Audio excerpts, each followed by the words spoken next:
Hii ni op amp, yani operation amplifier. Moja ya circuit muhimu inayotumika kukuza electronic signals. Hapa tunaona imeundwa na component mbalimbali kama tunavyoziona hapa kwenye circuit yetu. Moja ya component ni hii inaitwa feedback resistor.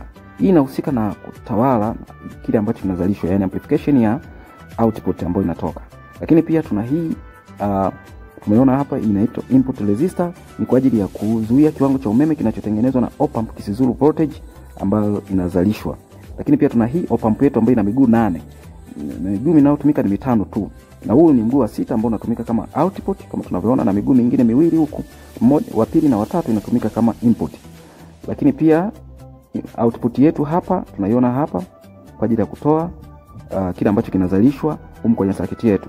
Tunatumia hii input source ambayo ni battery yetu, tumeliweka hapa ni ABC battery hili hapa tunatumia, ambalo tumia kama Vin au voltage input ambayo inaingia.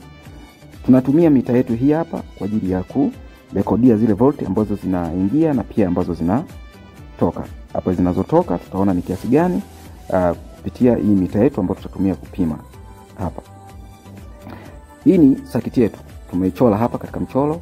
Hii tumedesign hapa ni tunaiona hapa hii ni kama unavyoona, tunataka tutafute hii V out inayotoka voltage output. Hii ni non inverting tunaiona hapa non inverting op amp.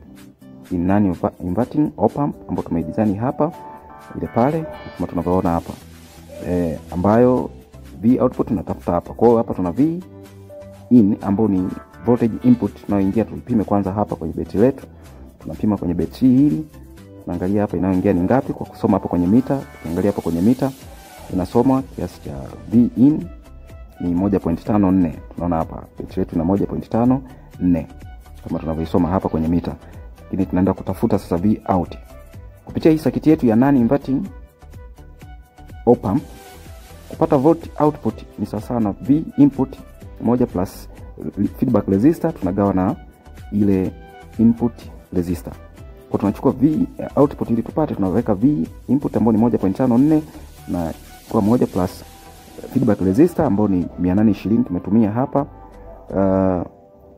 Tunagawa kwa 220 ambayo ni V input, yani input resistor.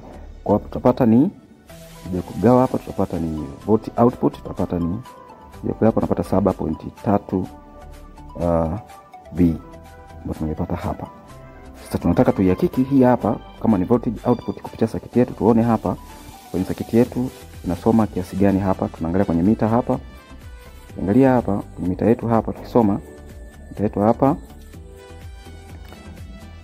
tunaona hapa inasoma 7.30 7.30 tunaisoma hapa. Thibitisho kwamba circuit yetu kile ambacho kimeingia kimekuzwa tunaona hapa kimekuzwa na kupatikana ile 7.30 ile pale.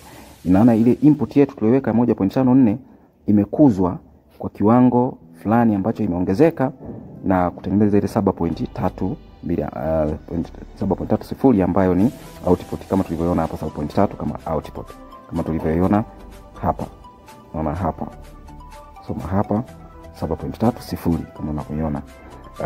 Kwa hiyo tukiangalia hii ina hizi voltage supply ambayo tumetumia volt 9.